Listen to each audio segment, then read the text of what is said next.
Okay, everything became confusing again. I'm going to make it all clear and all better. Daddy will kiss the boo-boos, okay? Let's kiss those mind boo-boos and make this all very clear and easy to understand, okay? Because there's a lot of Rakan changes going on, and things are fluctuating around, and Radiant Virtue is kind of getting the boot. So, as a quick review, they started out with these Rakan changes, right? Q damage buffs, Q healing buffs, WAP ratio buff.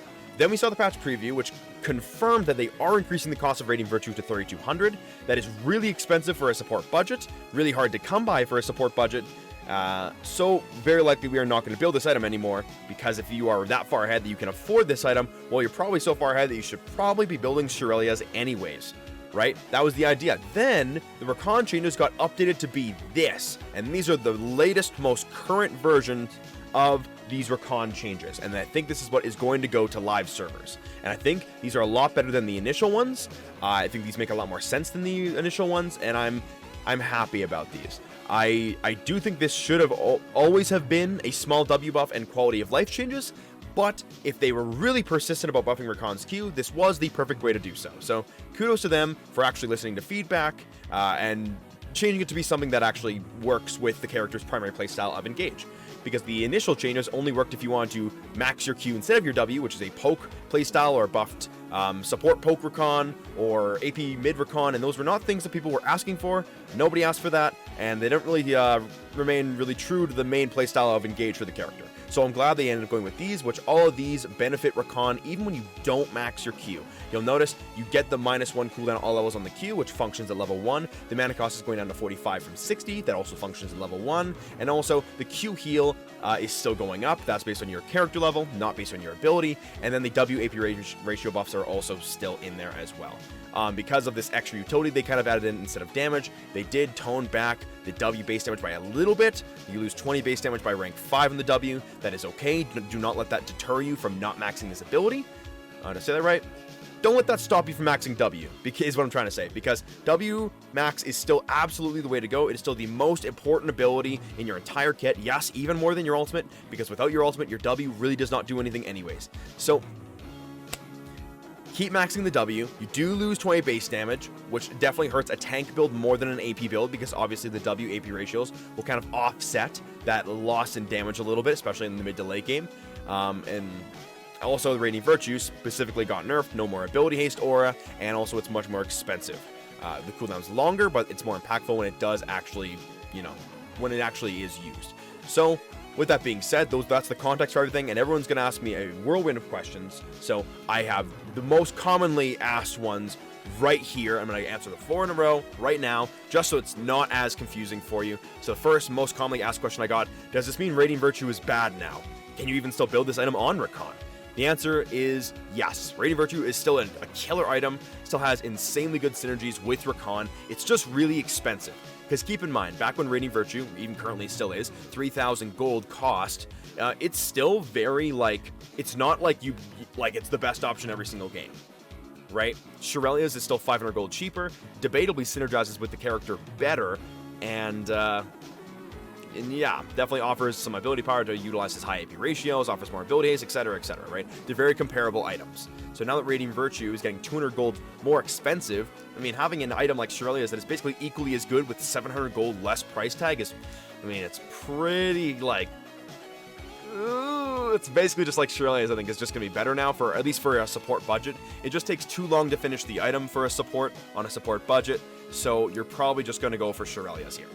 So, but with that being said, it's definitely not bad. You can still build it on Rakan. In fact, just like before Radiant Virtue ever even existed, I still recommend a tank build for anyone that is learning Rakan or anyone that is a lower ranked Rakan player. Since Shurelya's tends to have a high skill ceiling, it tends to be a bit difficult to use at its highest effectiveness. So really, at lower ranks, you will be more likely to make lots of little gooby mistakes. So you can still build tanky so you can get out of those situations, even if that means that your item spike is going to be super late because the item's really expensive.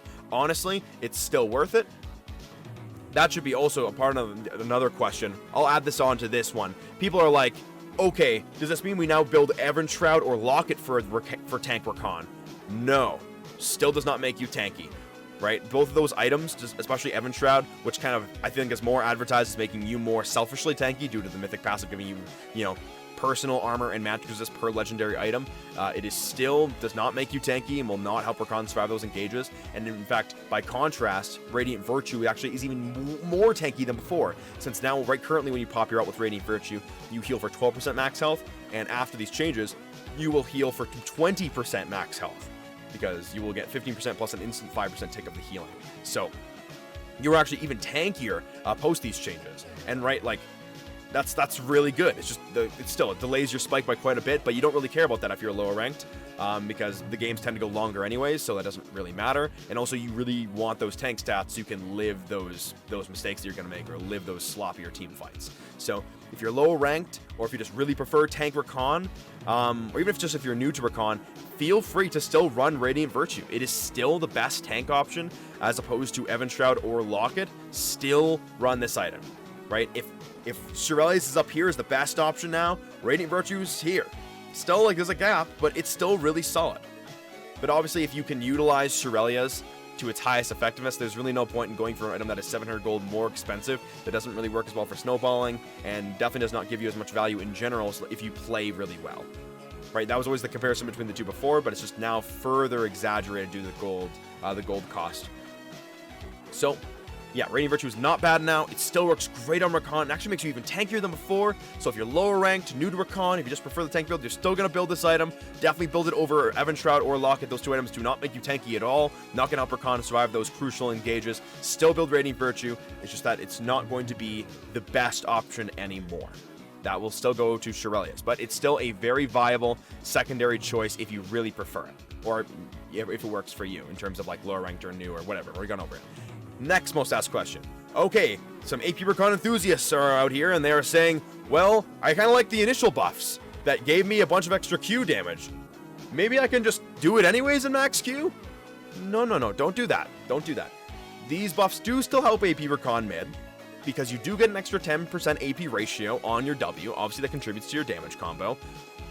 But obviously, you don't get that extra 20% increased AP ratio on your Q and the extra 40 base damage on the Q. That was very crucial into making AP Rakan mid look actually very solidly viable in those initial round of changes. But obviously, those changes, these ones here, got reverted for the sake of these more utility-based changes, which is great for support Rakan, but obviously not as good for a damage-focused mid-lane Rakan build.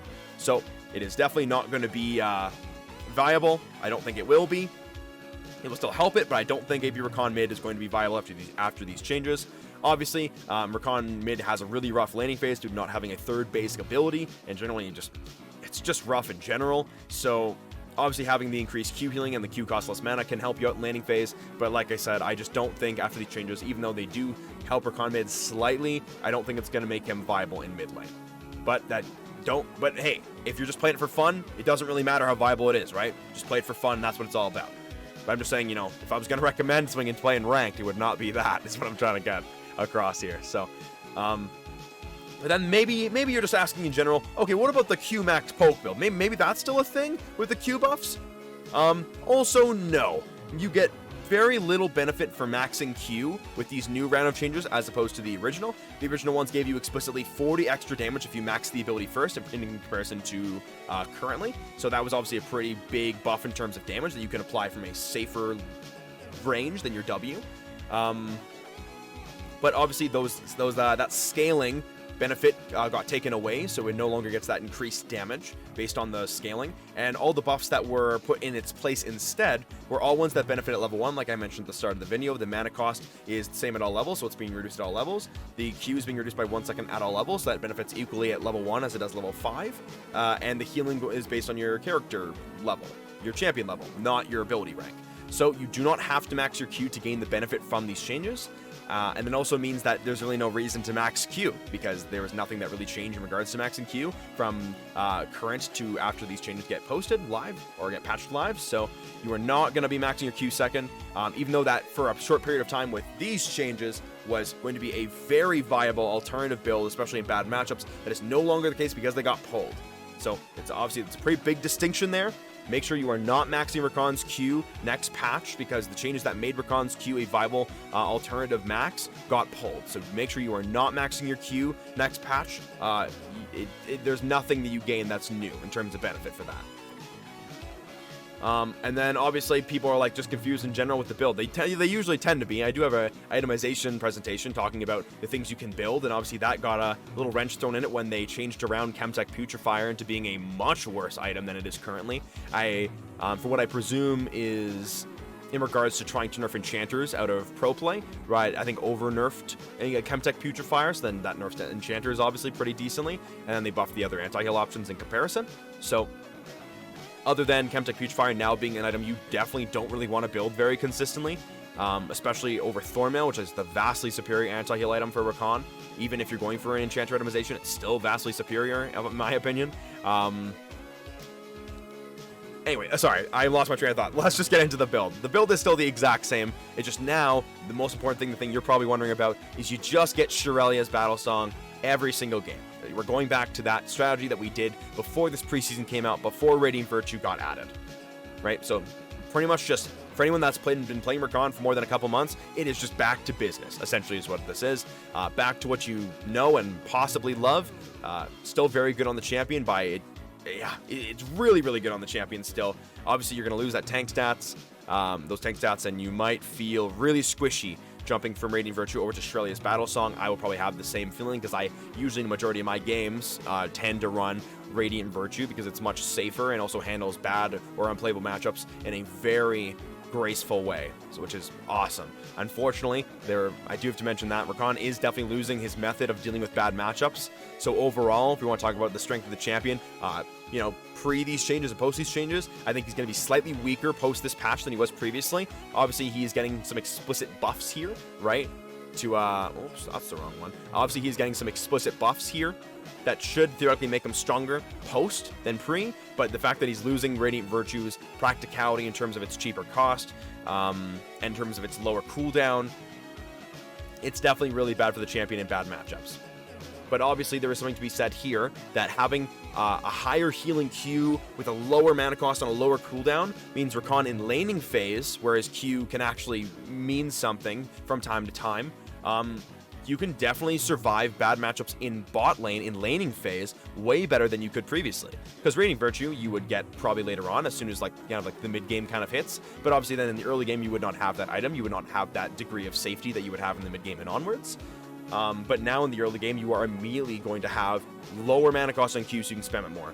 Shorter cooldowns so you can spam it more, and then also more healing reward when you do land it, which makes your laning phase a lot safer if you are getting poked out, so it makes your poke lanes more survivable. It makes your bad matchups more survivable. If you can take an engage from them and then jump out, then you can survive and sustain back up a lot better. So Rakan's laning phase matchups got more survivable, but obviously due to the loss of Radiant Virtues being a top-notch item in comparison to Shurelya's, we definitely lose that mid to late game survivability in terms of bad and unplayable matchups.